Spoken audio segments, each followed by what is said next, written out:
കുമ്പിച്ചൽക്കടവ് പാലം ഒരു നാടിൻ്റെ വലിയ സ്വപ്നം, വർഷങ്ങളായിട്ടുള്ള സ്വപ്നം യാഥാർത്ഥ്യമായതിൻ്റെ സന്തോഷത്തിലാണ് ആ നാട്ടുകാർ നമ്മളോട് സംസാരിക്കുന്നത്. കുറച്ച് വർഷങ്ങൾക്ക് മുൻപ് മഴയൊന്ന് പെയ്താൽ, മാനമൊന്ന് കറുത്താൽ ആ നാട്ടിലെ മനുഷ്യരുടെ മനസ്സിൽ പിന്നെ ഭയമാണ്. കാരണം നെയ്യാർ നീന്തി കടന്നു വേണം, അല്ലെങ്കിൽ വള്ളത്തിൽ കയറി വേണം അവർക്ക് അക്കരെ പോകാൻ. കുത്തിയൊലിച്ചെത്തുന്ന വെള്ളം എങ്ങനെയാണ് പ്രതികരിക്കുക എന്ന് അവർക്കറിഞ്ഞുകൂടാ. അങ്ങനെ ഭയത്തിൽ ജീവിച്ചിരുന്ന മനുഷ്യരുടെ സ്വപ്നങ്ങൾക്ക് നിറം പകരുകയാണ് ഈ സംസ്ഥാന സർക്കാർ, LDF സർക്കാർ. അമ്പൂരി പഞ്ചായത്തിലെ തൊടുമലയിലാണ് ആ പാലം വന്നിരിക്കുന്നത്. കരിപ്പയാറിന്റെ മറുകരയിലെത്താൻ ഒരു പാലം എന്ന സ്വപ്നമാണ് പിണറായി സർക്കാർ നടപ്പിലാക്കിയത്. കിഫ്ബി പദ്ധതിയിൽ ഉൾപ്പെടുത്തി 25 കോടി രൂപ ചെലവിട്ടാണ് പാലം നിർമ്മിച്ചത്. ആ മനോഹരമായ കാഴ്ചയിലേക്ക്, റിപ്പോർട്ടിലേക്ക് നിർബൻ ചക്രവർത്തി നമ്മളെ കൂട്ടും. ജനങ്ങളുടെ സ്വപ്നങ്ങൾക്ക് മുകളിൽ പടുത്തുയർത്തിയ ഈ പാലത്തിന് മുകളിൽ നിൽക്കുമ്പോൾ 2021 പോകേണ്ടതുണ്ട്. അന്ന് വള്ളത്തിലാണ് യാത്ര. ആ വള്ളത്തിലിരുന്ന് പാലം വരുന്നതിൻ്റെ സ്വപ്നങ്ങൾ പങ്കുവച്ച ചിലരുണ്ട്. ആദ്യം അതിലേക്ക് പോകേണ്ടതുണ്ട്.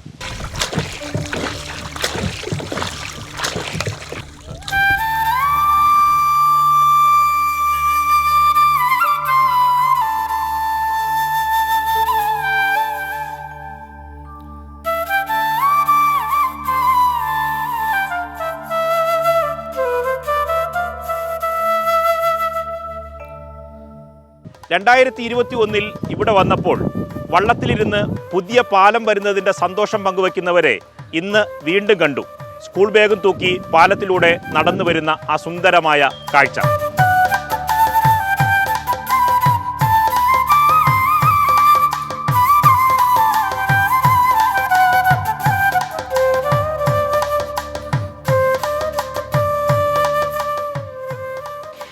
പണ്ടൊക്കെ എന്ന് പറഞ്ഞാൽ നമുക്ക് ഒത്തിരി താമസിച്ചാണ് സ്കൂളിലൊക്കെ എത്തുന്നത്. അപ്പം ഇപ്പം നമുക്കൊന്നും നോക്കാതെ നമുക്ക് എപ്പോൾ വേണമെങ്കിലും ഇറങ്ങാം, നേരെ സ്കൂളിലെത്താം, ടൈമിൽ അങ്ങ് എത്തും. അതുകൊണ്ട് എനിക്ക് പാലം വന്നതിന് നല്ല സന്തോഷം. ഇപ്പം 9:15 ആകുമ്പോൾ സ്കൂളിൽ കാരണം ഞാൻ ഇവിടെ നിന്ന് ഒരു 8:45 ആകുമ്പോഴേ ഇറങ്ങത്തുള്ളൂ. പണ്ടൊക്കെ 7 മണിയാകും, 7:15 ആകുമ്പോൾ തന്നെ ഇറങ്ങണം. അക്കരെ എത്തി പിന്നെ നടന്ന് ഒത്തിരി പോകണം. ഇപ്പം നേരത്തെ എത്തും, അതുകൊണ്ട് പയ്യെ താമസിച്ചൊക്കെ ഇറങ്ങുള്ളൂ.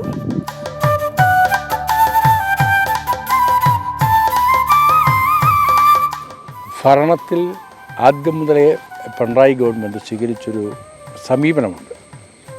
ആ സമീപനം കേരളത്തിലെ ജനങ്ങളിൽ നിന്ന് സംഭരിക്കപ്പെടുന്ന വിഭവം സംസ്ഥാന ഗവൺമെൻറ് കയ്യിലെത്തിയാൽ ആ വിഭവം പങ്കുവയ്ക്കുന്നതിനെ സംബന്ധിച്ച് ഇടതുപക്ഷത്തിൻ്റെ CPM-ൻ്റെ ഒരു വീക്ഷണം മുഖ്യമന്ത്രി എന്ന നിലയിൽ പിണറായി അവതരിപ്പിക്കുകയുണ്ടായി.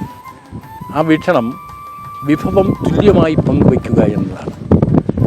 സമാഹരിക്കുന്ന പണം എവിടെയെങ്കിലും ഏതെങ്കിലും വ്യക്തിപരമായിട്ടുള്ള താല്പര്യത്തിൻ്റെ അടിസ്ഥാനത്തിൽ ഡംപ് ചെയ്യുകയും ആ വികസന കാര്യങ്ങൾ ഉയർത്തിക്കാണിക്കുകയും ചെയ്യുന്നതല്ല ഒരു യാഥാർത്ഥ്യബോധത്തോടുകൂടിയുള്ള വികസനം. മുഖ്യമന്ത്രി എപ്പോഴും പറയുന്ന സർവതല സ്പർശിയായി ആ നിലയിലൊരു വീക്ഷണം ഇടതുപക്ഷത്തിൻ്റെത് മുന്നോട്ട് വന്നപ്പോൾ ആ വീക്ഷണം എന്തുകൊണ്ടും സാമൂഹ്യ നീതിയുടെ അടിസ്ഥാനത്തിലുള്ള വിഭവ വിതരണം എന്ന ലക്ഷ്യപ്രാപ്തിക്ക് വേണ്ടി പ്രവർത്തിക്കുക എന്ന ഒരു ബോധത്തിലേക്ക് ഒരു ജനപ്രതിനിധി എന്ന നിലയിൽ ഞാൻ വരികയായിരുന്നു.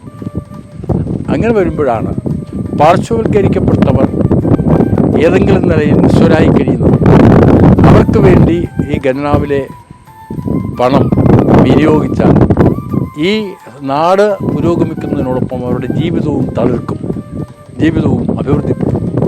അതാണ് വികസനത്തിൻ്റെ ഒരു മൗലികമായ അടിത്തറ സൃഷ്ടിക്കാൻ കഴിയുന്നത് എന്ന ഒരു ഉൾബോധത്തിൻ്റെ അടിസ്ഥാനത്തിലാണ് യഥാർത്ഥത്തിൽ ഇതുപോലുള്ള പദ്ധതികൾ ഏറ്റെടുക്കാൻ എന്നെ പ്രേരിപ്പിച്ചത്. കേരളത്തിലെ ഇടതുപക്ഷ ഗവൺമെൻറ് കഴിഞ്ഞ 9.5 വർഷക്കാലത്ത് വികസന പ്രവർത്തനത്തെക്കുറിച്ചുള്ളൊരു വീക്ഷണം സമൂഹമാകെ സ്വീകരിക്കുന്നു എന്നാണ് ഞാൻ മനസ്സിലാക്കിയത്. അതിൻ്റെ ഭാഗമായിട്ടുള്ള സ്വീകാര്യതയാണ് MLA എന്ന നിലയിൽ എനിക്ക് ലഭിക്കുന്നത്, അല്ലാതെ വ്യക്തിപരമല്ല. കേരളത്തിലെ ഇടതുപക്ഷ ഗവൺമെൻറ് സ്വീകരിച്ച വികസനത്തോടുള്ള ഒരു സമീപനത്തിന് ലഭിക്കുന്ന അംഗീകാരമാണ്, സർവതല സ്പർശിയായിട്ടുള്ള വികസനത്തിന് കിട്ടുന്ന പിന്തുണയാണ് അതുവഴി എനിക്ക് ലഭിക്കുന്നത്. ഞാൻ ഈ അമ്പൂരി പഞ്ചായത്തിലെ ഒരു പ്രദേശത്തായിരുന്നു എൻ്റെ കുട്ടിക്കാലം ഞാൻ കഴിച്ചത്. അമ്പൂരി സ്കൂളിലാണ് ഞാൻ പഠിച്ചത്. പ്രൈമറി സ്കൂള്, അപ്പർ പ്രൈമറി സ്കൂളിൻ്റെ പഠനം വരെ ഈ പഞ്ചായത്തിലായിരുന്നു. കുട്ടിക്കാലത്ത് സ്കൂളിൽ പഠിക്കാൻ, പ്രൈമറി അപ്പർ പ്രൈമറി സ്കൂളുകളിൽ പഠിക്കാൻ വരുമ്പോൾ റോഡുകളെല്ലാം ഇട റോഡുകളാണ്. വാഹന സൗകര്യങ്ങളൊന്നുമില്ല, ബസ് സർവീസൊന്നുമില്ല.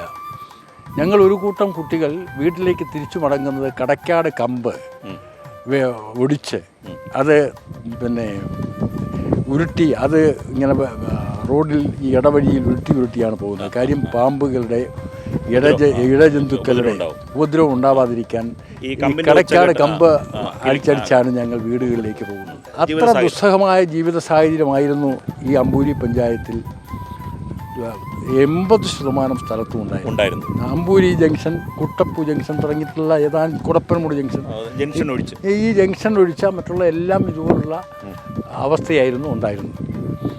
അത് ചെറുതിലേ തന്നെ എൻ്റെ മനസ്സിൽ പതിഞ്ഞു കിടന്ന കാര്യമാണ്. അതുകൊണ്ട് അമ്പൂരി പഞ്ചായത്തിൻ്റെ ഒരു വികസനം അന്നു മുതലേ കുട്ടിക്കാലത്ത് തോന്നിയതാണ് ഇതിനെല്ലാം പ്രേരകമായി വന്നത് എന്ന ഒരു യാഥാർത്ഥ്യം കൂടെ ഈ സമയത്ത് പങ്കുവയ്ക്കാൻ ഞാൻ ആഗ്രഹിക്കുകയാണ്. വ്യക്തിപരമായിട്ടുള്ള ഒരു ആത്മസംതൃപ്തി ഉണ്ട് എനിക്ക്.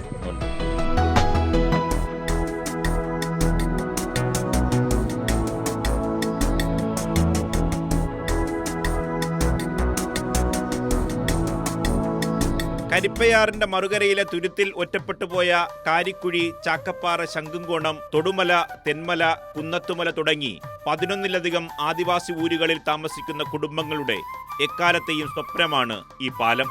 7 സ്പാനുകളിലായി 253.4 മീറ്റർ നീളത്തിൽ തലയുയർത്തി നിൽക്കുന്ന പാലത്തിന് 11 മീറ്റർ വീതിയുണ്ട്. 8 മീറ്റർ വീതിയിൽ റോഡും ഇരുവശത്തും ഫുട്പാത്തും ക്രമീകരിച്ചിരിക്കുന്നു. നെയ്യാർ ഡാമിൽ നിന്ന് വിനോദസഞ്ചാരികളുമായി എത്തുന്ന ബോട്ടുകൾക്ക് സുഗമമായി കടന്നുപോകുന്നതിന് 12.5 മീറ്റർ ഉയരത്തിലാണ് പാലത്തിന്റെ നിർമ്മാണം പൂർത്തിയാക്കിയിരിക്കുന്നത്. ഈ ഒറ്റപ്പെട്ട വാർഡിലേക്ക് ഒരു പാലം കൊണ്ടുവന്ന ആ മനുഷ്യനെ ഒരു പ്രാവശ്യം തൊഴുതാൽ പോരാ. ഇത്രയും പുണ്യപ്രവൃത്തി ചെയ്ത ഒരു മനുഷ്യനെ രാഷ്ട്രീയ അടിസ്ഥാനത്തിൽ കാണാൻ പാടില്ല. അദ്ദേഹം ഒരു വികസന നായകൻ തന്നെയാണ്. അവിടെ നിന്ന് മലയിൽ നിന്ന് ഒരു കൊലത്തൊണ്ട് കൊണ്ടുവന്നു കഴിഞ്ഞാൽ അമ്പൂരി കൊണ്ടുവന്ന് വിറ്റ 10 രൂപ കിട്ടും. 5 രൂപ വള്ളക്കാരന് കൊടുക്കണം, അല്ലെങ്കിൽ അവൻ വള്ളം കൊണ്ടുവരില്ല. ഇന്ന് നമുക്ക് നല്ല രീതിയിൽ ഒരു പാലം ശരിയാക്കി തന്നു. പുതുലോഹോ എന്താ പറഞ്ഞറിയിക്കാൻ പറ്റാത്ത അത്രയും വലിയ പ്രതീക്ഷയോടെയാണ് ഞങ്ങൾ ഇതിനെ കാണുന്നതും. അതിന് നന്ദി പറയാൻ പറ്റാത്തതിനപ്പുറം വാക്കുകളുണ്ട്. അതിൽ ഈശ്വരനും ദൈവങ്ങളെല്ലാം ഞങ്ങളെ ഒരുമിച്ച് കണ്ടു. ആ വിജയത്തിൻ്റെ ഫുള്ള് ക്രെഡിറ്റ് എന്ന് പറഞ്ഞാൽ നമ്മളെ ബഹുമാനപ്പെട്ട CK ഹരീന്ദ്രൻ MLAക്കും ഈ സർക്കാരിന് തന്നെ ഒരുപാട് സന്തോഷമുണ്ട്. നമുക്ക് ഈ പാലം വന്നതോടുകൂടി എല്ലാ ബുദ്ധിമുട്ടുകളും മാറി ഇവിടുത്തെ ജനങ്ങൾ ഈ പാലത്തിന് വളരെ ഒരു വരവേൽപ്പ്. ഞാനിപ്പം തന്നെ അംഗൻവാടികളിലൊക്കെ പോയപ്പോൾ മെമ്പറെ ഞങ്ങൾക്ക് ഈ പാലം എന്നാണ് ഉദ്ഘാടനം എന്നാണ് ആൾക്കാർ ചോദിച്ചു വരുന്നത്. കാരണം അവർ അത്രത്തോളം ആഘോഷിക്കാനായിട്ട് തയ്യാറായിരിക്കുന്ന ഒരു കൂട്ടം ജനതയാണ് ഈ പാലം വന്നതോടുകൂടി. നാടിന്റെ വികസനത്തിന് രുചി ഏവർക്കും ലഭ്യമാകുമ്പോഴേ ജനാധിപത്യം അർത്ഥപൂർണമായി മാറും. 99 പേർക്കും ലഭിക്കുമ്പോഴല്ല, അവസാനത്തെ ഒരാൾക്കുകൂടി വികസനത്തിന്റെ രുചി ലഭിക്കുമ്പോഴാണ് സാമൂഹ്യ നീതിയിൽ അധിഷ്ഠിതമായ വികസനം സാധ്യമാകൂ. അതിന് ഏറ്റവും വലിയ ഉദാഹരണമാണ് കുമ്പിച്ചൽ കടവിൽ ഉയർന്നു നിൽക്കുന്ന ഈ പാലം. ക്യാമറമാൻ വിച്ചു പൂവച്ചലിനൊപ്പം നിർമ്മൽ ചക്രവർത്തി, കൈരളി ന്യൂസ്.